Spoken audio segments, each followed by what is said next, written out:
सावकारी पाण्यात बुडून टाकली। भारत सरकारला आता कळलं कर्ज माफ करायचं। तुकोबारानं 1600 शतकात गरिबाचं कर्ज माफ केलं। 350 एकर आता सध्या तुकोबाराची जमीन आहे। देऊला जाऊन पहा, हे लोक म्हणते हे तुकोबाराच्या जमिनीत आम्ही घर बांधले। हो, काय अधिकार आहे महाराजा, हे मराठा समाजाचं नाक। हो, जगद्गुरु तुकोबारायानं तळागाळापर्यंत ज्ञान पोचित केलं आणि ते तुकोबाराय सांगतात ही वाटचाल कधी डबल एमए होती तुकोबाराय। त्याचं चरित्र वाचून पहा, शिक्षणाला अधिकार आहे। प्रथमं नार्जिता विद्या, द्वितीयं नार्जिता धनम, तृतीय नार्जिता पुण्यम, चतुर्थम किम करिष्यसि। 12 वर्षापर्यंत विद्याभ्यास करावं लागतं, मग या आसनावर उभा राहायचं। शिक्षण नाही, काय नाही। शाळेच्या टायमाला लपून बसला उड्यात, मायबाप म्हणजे शाळेत जा। पुन्हा तरुणपणात म्हणला काय करावं महाराज, मला लिहिणं येत नाही पण काय करू।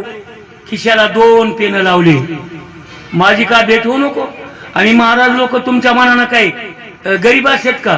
तुम्ही 12 गावचं पाणी पित असताल, आम्ही 1200 गावचं पाणी पितो का भैया? आजी नांदेडकर जाणारे 2 जण, हो मी उद्या आळंदीकडे जाणार आहे। हे काय गरीब असतात का हे माणसं?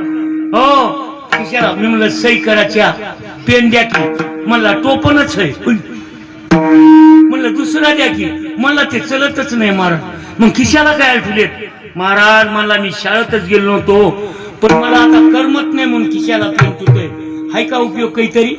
सही लावा, शाही अंगठा कसं जमाल? विद्याभ्यास केला पाहिजे।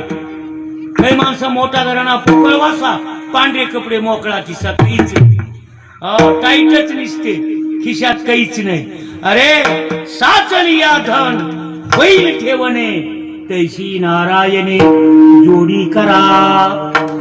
मुंग्याच्या पायाने लक्ष्मी येते, हत्तीच्या पायाने निघून जाते। धन साचविला पाहिजे, कामाला येते। पैशाच्या मागे 16, 17, 15